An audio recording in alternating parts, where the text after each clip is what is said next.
What is going on, y'all? Welcome to another video breakdown. Today we're going to take a look at a piece from Turkey. Let's jump right in. Alright, so I want to talk a bit about how to film in these kind of environments. Also, I'm going to talk about some of the gear involved. And at the end, I want to talk about a sequence from this piece that is just cut and thought about really well.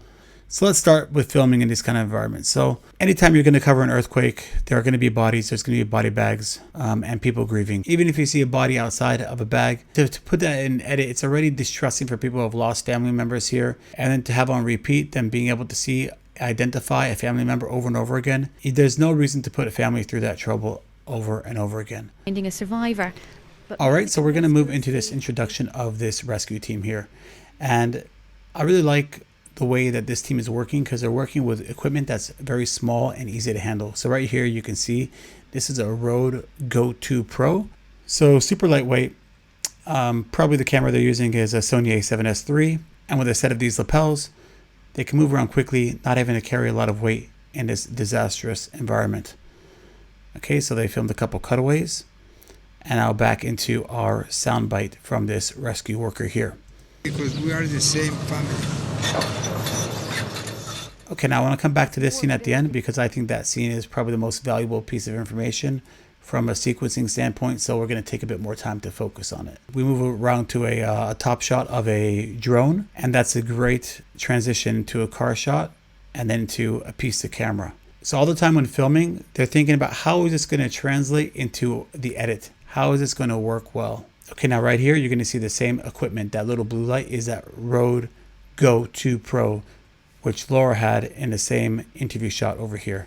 So super handy and small, compact device that can fit in any situation. Okay, all the lights coming from our head torches. And of course, we have our Rode Go 2 Pro for our sound on his jacket. So it really shows that Lee, who's filming this piece, is really focused on carrying light, so probably so that they can move around quickly as a team without having to carry a lot of equipment and set up lights, set up mics, and also to keep their weight down so that they're free to move quickly without having a backpack with a bunch of gear inside. Okay, so now let's move back to the sequence that I find very strong in this piece. And let me know what you guys think in the comments about this scene, and then we'll break it down a little further. I'm going to go full screen. As more buildings crumble and Takya looks almost apocalyptic, most rescue teams have gone.